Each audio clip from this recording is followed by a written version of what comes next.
Was in den nächsten 48 Stunden passiert, wird dein gesamtes Jahr 2026 beeinflussen. Und die meisten Menschen werden es überhaupt nicht bemerken. Während die Welt weiterschläft, entsteht am 9. März eine besondere kosmische Konstellation, das deine Beziehungen, deine Klarheit und deine tiefste innere Wahrheit auf den Prüfstand stellt. Aber das ist nur der Anfang. Denn in Wirklichkeit hat das Ganze bereits gestern begonnen. Am 8. März geschah etwas, das sich nur alle paar Jahre ereignet. Venus, der Planet der Liebe und des Wertes, traf auf Saturn, den Meister der Zeit und der Reife. Diese Konjunktion im Widder ist kein romantisches Märchen. Sie ist eine kosmische Abrechnung. Und wenn du in den letzten Tagen ein seltsames Ziehen in der Brust gespürt hast, diese unerklärliche Klarheit darüber, wer wirklich für dich da ist und wer nicht, dann weißt du jetzt, woher das kommt. Die Energie wirkt nicht erst ab dem exakten Zeitpunkt. Sie wirkt bereits seit Tagen. Dein Körper hat es schon längst bemerkt. Gespräche fühlen sich schwerer an. Beziehungen zeigen ihr wahres Gesicht. Und plötzlich siehst du glasklar, was vorher verschwommen war. Das ist kein Zufall. Das ist Saturn, der dir die Wahrheit zeigt. Nicht um dich zu verletzen, sondern um dich zu befreien. Doch der 9. März bringt noch etwas anderes. Etwas, das tiefer geht als jede Liebesgeschichte. Merkur, noch immer rückläufig in den Fischen, bildet einen Treigen zu Jupiter im Krebs. 2 Wasserzeichen, die miteinander sprechen. Und was diese Konstellation auslöst, könnte eine neue Perspektive in deinem Leben öffnen. Nicht durch Logik, nicht durch Analyse, sondern durch ein tiefes, stilles Wissen, das aus deinem Innersten aufsteigt. Hast du in letzter Zeit intensive Träume gehabt? Oder plötzliche Erinnerungen, die dich aus dem Nichts überfielen? Das ist kein Zufall. Das ist deine Seele, die sich vorbereitet. Und dann kommt der 10. März. Der Tag, an dem der Mond nahe dem roten Stern Antares im Skorpion steht.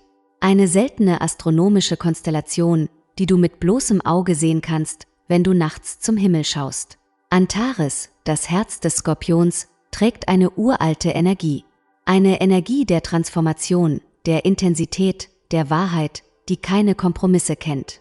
Und genau diese Energie wird in deinem Leben wirken. Vielleicht ahnst du schon, was das bedeutet. Vielleicht spürst du bereits, dass etwas in Bewegung ist, das größer ist als du selbst. Aber lass uns ehrlich sein. Die meisten Menschen werden diese Tage verpassen. Sie werden abgelenkt sein, beschäftigt, im Lärm des Alltags gefangen. Und wer offen ist, kann dieses kosmische Angebot bewusst empfangen. Und wenn du bis hierher dabei bist, spricht das für deine Bereitschaft. Das ist nicht selbstverständlich. Das bedeutet, dass ein Teil von dir bereits weiß, dass diese Woche anders ist. Dass du bereit bist, hinzuschauen. Bereit bist anzunehmen, was kommt. Bereit bist, loszulassen, was gehen muss. Denn genau darum geht es in dieser Woche. Um Wahrheit, um Klarheit, um das Ende von Illusionen und den Beginn von etwas Echtem. Saturn duldet keine halben Sachen. Er fragt nicht, ob du bereit bist. Er fragt nur, bist du ehrlich? Und wenn die Antwort ja ist, dann öffnet sich eine Tür. Eine Tür zu einer Liebe, die bleibt. Zu einem Überfluss, der sich festigt. Zu einem Selbstwert, der nicht mehr von äußeren Umständen abhängt. Venus im Widder sagt, hab den Mut zu begehren. Den Mut zu lieben. Den Mut, nach dem zu greifen, was dir gehört. Saturn im Widder sagt, aber tu es mit Reife. Tu es mit Bewusstsein. Tu es so, dass es die Prüfung der Zeit besteht. Zusammen erschaffen sie etwas, das selten ist. Eine Liebe, die nicht nach einem Monat erlischt. Ein Überfluss, der nicht durch die Finger gleitet. Eine Entscheidung, die nicht bereut wird. Doch hier wird es intensiver. Denn nicht jeder wird diese Energie auf dieselbe Weise erleben. Saturn wirkt oft auf 2 unterschiedliche Arten. Für manche fühlt er sich wie ein Moment des Loslassens an.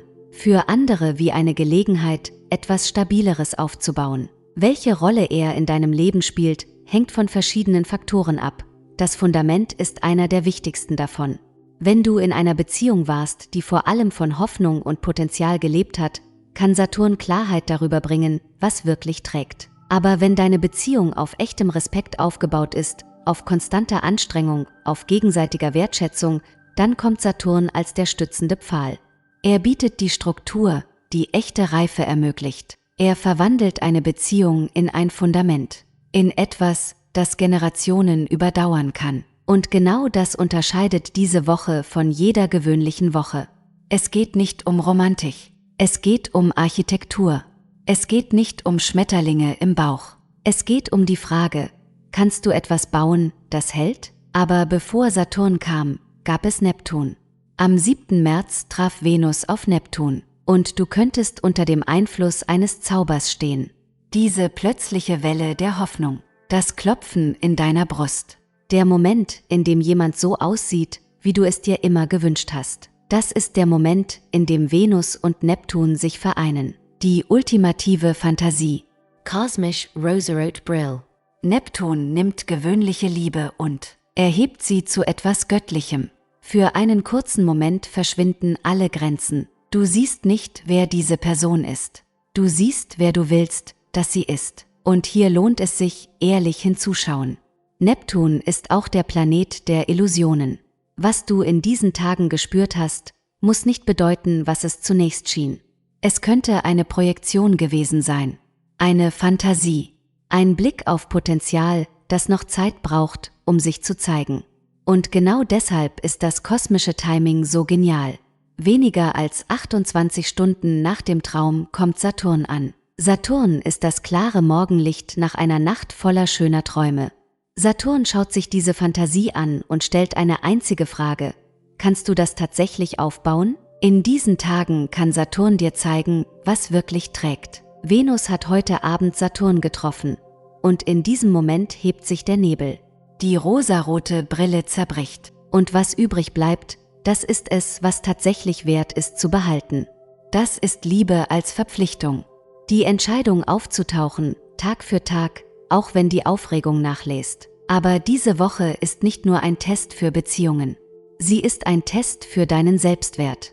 Venus steht für den Wert, den du dir selbst zuschreibst. Saturn macht diesen Wert beständig. In dieser Woche kann ein tiefes, stilles Verständnis kommen. Ich bin genug. Nicht irgendwann. Jetzt. Das ist keine Euphorie. Das ist eine stille Gewissheit, die bei dir bleibt, die nicht von der Stimmung abhängt, nicht von den Umständen. Reife Liebe zu dir selbst, jene, die durch Zweifel gegangen ist und gestärkt hervorgegangen ist. Vielleicht hast du jahrelang mit dem Gefühl gerungen, ich bin nicht gut genug. Das ist ein altes Programm. Es war real, aber es bestimmt nicht die Zukunft. Diese Woche ist der Punkt, an dem sich die Regeln ändern. Wo jener, der lange gegeben hat, beginnt zu empfangen. Und dann kommt der 9. März.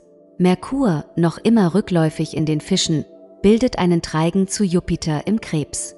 Beide Planeten bewegen sich rückwärts. Wenn zwei Planeten in Rückläufigkeit miteinander sprechen, geht es um deine Innenwelt. Um Wahrheiten, die du seit Jahren nicht ausgesprochen hast. Um Träume, die du für unmöglich hieltest. Merkur in den Fischen ist normalerweise in seinem Fall. Er kann dort nicht klar denken. Aber der Treigen zu Jupiter hebt ihn an. Die Klarheit kommt nicht durch den Verstand. Sie kommt durch ein tieferes Wissen. Durch die Stimme deiner Intuition, die in diesen Tagen lauter spricht als deine Logik. Der 9. März kann so ein Morgen sein, an dem du aufwachst und einfach weißt, was zu tun ist. Ohne Liste, ohne Analyse. Einfach dieses ruhige, tiefe Wissen im Bauch. Aber nur, wenn du bereit bist, diesem Wissen zu vertrauen. Und genau deshalb zeige ich dir gleich 3 Zeichen, die viele Menschen in solchen kosmischen Phasen bei sich bemerken. Jupiter im Krebs flüstert: Du bist sicher. Du darfst vers toi. Merkur in den Fischen antwortet: Ich höre dich. Ich bin bereit. Und zusammen erschaffen sie einen Moment, in dem Worte, die wochenlang in deinem Hals feststeckten, plötzlich ihren Weg finden. Gespräche, die du aufgeschoben hast, werden möglich. Dein Körper sendet dir bereits Signale. 3 verborgene Zeichen. Das erste: Dein Schlaf ist anders. Du wachst um 3 Uhr morgens auf, hellwach, mit einem Gedanken, der sich nicht vertreiben lässt. Oder du träumst intensiver als sonst. Das ist Merkurs Rückläufigkeit in den Fischen. Das zweite: Deine Brust fühlt sich schwerer an. Ein Druck, der nicht schmerzhaft ist, aber spürbar. Das ist Venus und Saturn im Widder, die durch dein Herzchakra arbeiten. Alte emotionale Muster lösen sich auf. Das 3. Deine Stimme. Die Worte, die du seit Wochen nicht aussprechen konntest. Aber jetzt löst sich etwas im Hals. Ein Kloß wird weicher. Manche werden in diesen Tagen das Bedürfnis verspüren zu singen. Andere werden ein Gespräch führen, das längst überfällig war. Du wirst zum ersten Mal seit Monaten deine eigene Stimme hören. Nicht die Stimme der Angst, sondern deine eigene. Leise, klar, unverwechselbar. Doch dann kommt der 10. März. Der Mond, zu 58% beleuchtet, steht nahe dem roten Stern Antares im Skorpion. Nur 0 Grad und 41 Bogenminuten trennen sie. Du kannst beide mit bloßem Auge sehen. Antares, das Herz des Skorpions. Ein roter Riesenstern, der in der antiken Astrologie als Rivale des Mars galt. Er trägt eine Energie, die intensiv ist. Leidenschaftlich, kompromisslos. Eine Energie, die keine halben Wahrheiten duldet. Wenn der Mond diesem Stern so nahe kommt, öffnet sich ein Portal. Ein Moment, der dich einlädt, tiefer in deine eigenen Gefühle und Gedanken zu schauen. In die Schatten, die du vermieden hättest. Aber auch in die Kraft, die dort verborgen liegt. In die Leidenschaft, die du unterdrückt hast. Der Skorpion reißt Masken herunter. Er fordert Ehrlichkeit. Totale Ehrlichkeit. Und wenn du bereit bist, diese Ehrlichkeit zu geben, dann gibt er dir im Gegenzug etwas Unbezahlbares. Transformation. Echte, tiefe, dauerhafte Transformation. Am 3. März, nur 5 Tage vor dieser Woche, fand eine totale Mondfinsternis in der Jungfrau statt. Ein Blutmond, der alte Muster an die Oberfläche gerissen hat. Finsternisse sind Auslöser von Prozessen, die Wochen brauchen, um sich zu entfalten. Was in jener Nacht aufgebrochen ist, alte Muster des Perfektionismus, der Selbstkritik, der Kontrolle, das sucht jetzt nach einer Lösung. Und diese Woche liefert genau diese Lösung. Nicht durch Kontrolle, sondern durch Vertrauen. Diese Woche ist dein Eisbruch. Alles, was in dir zurückgehalten wurde, alles, was du unterdrückt hast, das bricht jetzt durch. Und es gibt keinen Grund mehr zu warten. Keinen Grund mehr zu zögern. Denn Saturn gibt nicht jenen, die nicht bereit sind. Nicht, weil er geizig ist, sondern weil es sinnlos wäre. Ein Mensch, der den Weg nicht gegangen ist, kann die Belohnung nicht halten. Aber du bist bereit. Bereit für Liebe, die bleibt. Für Überfluss, der sich festigt. Für die Anerkennung deines Wertes.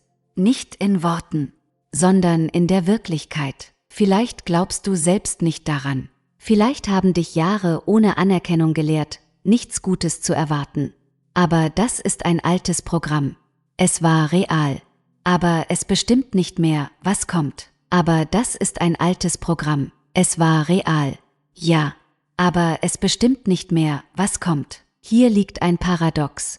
Hör mir zu. Eine Belohnung zu empfangen ist nicht so einfach, wie es scheint. Besonders, wenn irgendwo im Inneren eine Stimme lebt. Diese Stimme, die flüstert, du verdienst es nicht. Diese innere Stimme, die ist oft die größte Hürde. Nicht die äußeren Umstände, nicht das Schicksal, nicht andere Menschen, sondern jene stille Überzeugung, die uns manchmal zurückhält. Saturn kann das Portal öffnen. Venus kann Überfluss und Liebe bringen. Aber wenn du nicht bereit bist anzunehmen, wird alles daran vorbeigehen. Wie Wasser, das an einem geschlossenen Gefäß vorbeiströmt. Also, wie nimmst du an, was kommt? Das Erste, erkenne an, dass du es wert bist. Nicht morgen, jetzt, so wie du bist. Das ist keine Arroganz. Das ist Anerkennung. Ich habe den Weg gemacht. Ich habe gearbeitet. Ich habe nicht aufgegeben. Sag das zu dir selbst, laut oder innerlich. Spüre, wie es klingt. Vielleicht wird es Widerstand geben. Vielleicht wird die Stimme sagen,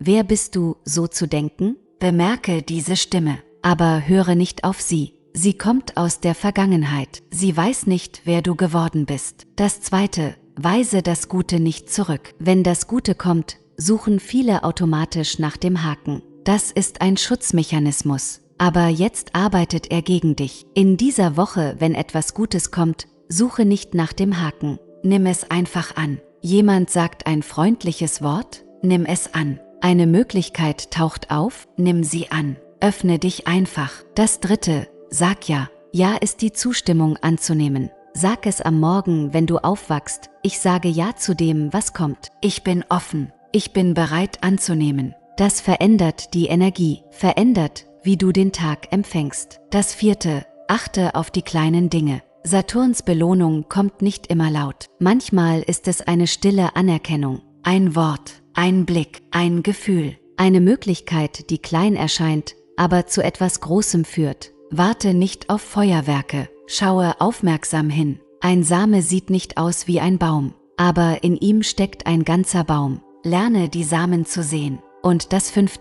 Danke im Voraus. Dankbarkeit ist nicht für die Vergangenheit. Sie ist ein Zustand. Der Zustand eines Menschen, der bereits empfangen hat. Danke in dieser Woche für das, was kommt. Dankbarkeit of naturen. Dankbarkeit sagt dem Universum, ich sehe es, ich nehme es an. Und das Universum antwortet. Aber lass uns auch über etwas sprechen, das die Deutschen besonders gut verstehen. Struktur. Saturn liebt Struktur. Und diese Woche bietet dir die Gelegenheit, die Fundamente deines Lebens neu zu ordnen. Nicht chaotisch, nicht impulsiv, sondern mit der Weisheit dessen, der gelernt hat, dass echte Veränderung Zeit braucht. Die Deutschen wissen, dass man ein Haus nicht auf Sand baut. Man gräbt tief, man legt ein Fundament. Und genau diese Energie trägt Saturn in dieser Woche. Er fragt dich nicht, ob du bereit bist für schnelle Ergebnisse. Er fragt dich, ob du bereit bist, etwas zu bauen, das Generationen überdauert. Vielleicht hattest du in den letzten Monaten das Gefühl,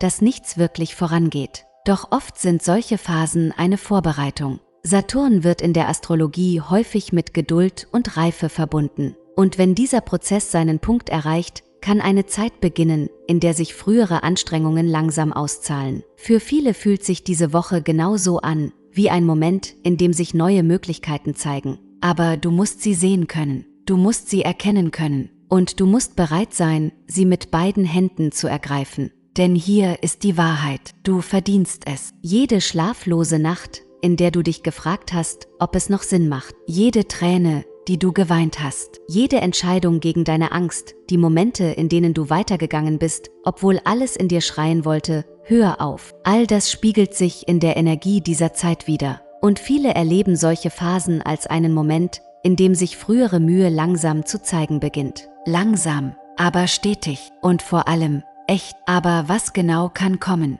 Im Bereich der Liebe, wenn du in einer Beziehung bist, kann sie auf eine neue Ebene gelangen. Jene Ebene, auf der beide verstehen, das ist ernst, das ist für lange Zeit. Es kann eine Entscheidung kommen, Zusammenzuziehen. eine gemeinsame Zukunft aufzubauen. Nicht aus Angst, sondern aus klarem Bewusstsein. Ich wähle diesen Menschen bewusst. Wenn du nicht in einer Beziehung bist, kann eine Begegnung kommen. Keine zufällige Bekanntschaft, sondern mit einem Menschen, der zu dem passt, wer du geworden bist. Saturn bringt jene, mit denen das Potenzial für etwas Langfristiges besteht. Achte auf jene, die in dieser Woche in dein Leben treten. Besonders am 9. März, wenn Merkur und Jupiter miteinander sprechen. An diesem Tag können Worte gesprochen werden, die alles verändern. Plötzlich weißt du, wo du stehst. Im Bereich des Selbstwertes. Diese Woche kann ein tiefes, stabiles Verständnis bringen. Ich bin genug. Jetzt. Das ist eine stille Gewissheit, die bei dir bleibt. Wenn du lange mit dem Gefühl gerungen hast, nicht gut genug zu sein,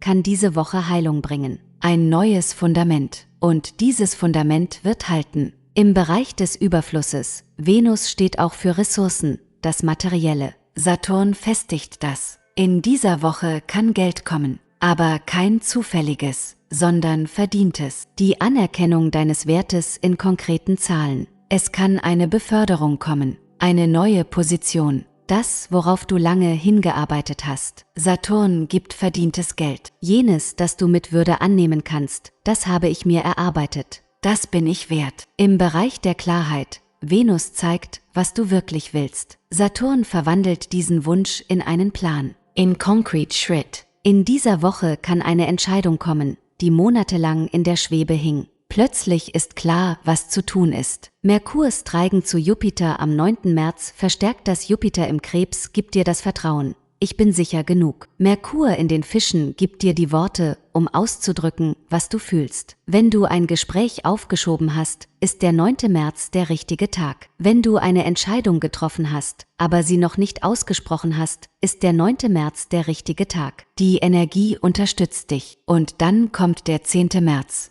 der Mond nahe Antares. Dieser Tag ist intensiver, kompromissloser. Antares duldet keine Halbheiten. An diesem Tag wirst du spüren, was wirklich in dir brennt, was du wirklich willst, ohne Filter. Das kann beängstigend sein. Denn wenn du deine eigene Leidenschaft siehst, kannst du nicht mehr so tun, als wärst du jemand anderes. Aber genau das ist die Kraft dieses Tages. Er zwingt dich, ehrlich zu sein. Mit dir selbst, mit anderen. Und diese Ehrlichkeit ist der Schlüssel zur Transformation. Denn du kannst nicht transformieren, was du nicht siehst. Der 10. März ist der Tag, an dem du die Wahrheit betrachtest. Nicht die Wahrheit, die andere dir erzählt haben, sondern deine Wahrheit, die Wahrheit deines Herzens. Und wenn du den Mut hast, diese Wahrheit anzunehmen, dann öffnet sich etwas in dir, das seit Jahren verschlossen war. Diese 3 Tage sind ein Initiationsritual, eine Passage vom Warten ins Handeln, von der Illusion zur Wahrheit, von der Angst zum Vertrauen. Und wie bei jedem Ritual gibt es Regeln. Am 8. März, dem Tag der Venus-Saturn-Konjunktion, werde still. Setz dich mit dir selbst hin. Keine Ablenkungen, kein Handy, nur du und deine Gedanken. Stelle dir diese Fragen. Was will ich wirklich? Nicht, was andere erwarten. Was will ich wirklich? Bin ich in einer Beziehung, die auf Realität oder Fantasie aufgebaut ist? Habe ich rote Flaggen ignoriert? Oder habe ich etwas Echtes aufgebaut? Welche Grenzen muss ich setzen? Welche Wahrheiten hatte ich zu viel Angst auszusprechen? Schreib die Antworten auf für dich. Denn wenn du dir nicht über deine Antworten im Klaren bist, triffst du Entscheidungen aus Angst statt aus Klarheit. Am 9. März, dem Tag des Merkur-Jupiter-Trigons, höre auf deine Intuition. Wenn ein Gedanke kommt, der sich wahr anfühlt, vertraue ihm. Wenn ein Gefühl aufsteigt, folge ihm. Wenn ein Impuls dich drängt, ein Gespräch zu führen, führe es. An diesem Tag ist deine innere Stimme lauter als sonst, klarer als sonst. Aber du musst bereit sein zuzuhören. Jupiter im Krebs gibt dir das Netz. Merkur in den Fischen gibt dir die Worte. Alles, was du tun musst, ist springen. Am 10. März, dem Tag des Mondes nahe Antares, sei ehrlich. Kompromisslos ehrlich. Dieser Tag duldet keine Halbheiten. Wenn du etwas fühlst, sage es. Wenn du etwas willst, fordere es. Wenn du etwas nicht länger ertragen kannst, beende es. Das bedeutet nicht, rücksichtslos zu sein. Es bedeutet, authentisch zu sein. Antares respektiert nur die Wahrheit. Und wenn du die Wahrheit sprichst, öffnet er dir Türen zu Leidenschaft, zu einem Leben, das wirklich gelebt wird. Aber vermeide es, Entscheidungen aus Angst zu treffen. Saturn prüft dich, um zu sehen, ob du bereit bist. Wenn du aus Vertrauen handelst, zeigst du ihm, dass du es bist. Vermeide es, das Gute zurückzuweisen. Wenn etwas Positives kommt, nimm es an. Sag nicht, das habe ich nicht verdient. Nimm es mit beiden Händen. Vermeide es, in alte Muster zurückzufallen. Diese Woche bietet dir die Chance, neu zu beginnen. Wenn du merkst, dass du dich so verhältst wie immer, halte inne. Frage dich, will ich das wiederholen? Oder will ich etwas Neues versuchen? Und vermeide es, klein zu bleiben. Saturn belohnt Reef. Und Reife bedeutet, deinen Wert zu kennen. In dieser Woche ist die Zeit, dich zu zeigen. Nicht arrogant, aber selbstbewusst. Es gibt eine alte Geschichte aus der griechischen Mythologie. Persephone steigt in die Unterwelt hinab. Sie verbringt Monate in der Dunkelheit. Die Erde über ihr erstarrt. Nichts blüht. Die Welt wartet. Dann kehrt sie zurück. Nicht als dieselbe, sondern als jemand, der die Dunkelheit gesehen hat und trotzdem nach oben geht. In dem Moment bricht der Frühling aus. Mit einer Wucht, als hätte die Erde den Atem angehalten. Die letzten Monate waren dein Abstieg. Die Zeit, in der du gezwungen warst, dich mit dem zu beschäftigen, was unter der Oberfläche lag. Alte Überzeugungen, Busy Hungs Muster. Vorstellungen, die nie deine eigenen waren. All das hat diese Zeit nach oben gespült, um dich vorzubereiten. Denn was jetzt kommt, braucht Platz. Und diese Woche ist der Moment, in dem du ans Licht trittst, in dem der Frühling in deinem Leben beginnt. Goethe schrieb, stirb und werde. Solange du das nicht hast, bist du nur ein trüber Gast auf der dunklen Erde. Das ist die tiefste Wahrheit über Transformation. Etwas in dir muss sterben, damit etwas anderes wachsen kann. Die letzten Monate haben dieses Sterben eingeleitet. Diese Woche leitet das Werden ein. Die Energie dieser Konjunktion konzentriert sich auf einen einzigen kraftvollen Moment. Wie Sonnenlicht, das durch eine Lupe fällt. Was bedeutet das für dich? Alles, was jetzt geschieht, ist konzentriert. Fokussiert. Kraftvoll. Diese Woche ist kein gewöhnlicher Moment, sondern ein Wendepunkt. Ein Moment, auf den du zurückblicken wirst und sagen wirst, damals hat sich alles verändert. Ein Saatkorn liegt seit Monaten in der Erde. Es hat Wurzeln geschlagen, die niemand sehen konnte. Und jetzt durchbricht der erste grüne Trieb die Oberfläche. Nicht, weil jemand es befohlen hat, sondern weil die Zeit gekommen ist, weil das Licht stark genug ist, weil alles, was vorher geschehen musste, geschehen ist. Die Frage ist, was lässt du daraus wachsen? Denn was jetzt beginnt, hat das Potenzial, dein Leben zu verändern. Aber nur, wenn du es nährst. Nur, wenn du ihm die Aufmerksamkeit gibst, die es braucht. Diese Woche ist ein Geschenk. Ein seltenes, kostbares Geschenk. Aber Geschenke müssen angenommen werden. Sie müssen genutzt werden. Wenn du diesen Weg gegangen bist, darfst du das anerkennen. Jetzt kann eine Zeit beginnen, in der sich vieles zeigt, worauf du lange hingearbeitet hast. Eine Liebe, die Substanz hat. Ein Überfluss, der sich festigt. Eine Klarheit, die bleibt. Ein Selbstwert, der nicht mehr von äußeren Umständen abhängt. Das Portal öffnet sich. Bist du bereit, hindurchzugehen? Schreib mir in die Kommentare, was hat in den letzten Monaten in deiner Erde gelegen? Was durchbricht gerade die Oberfläche? Deine Worte könnten genau das sein, was ein anderer Mensch heute braucht.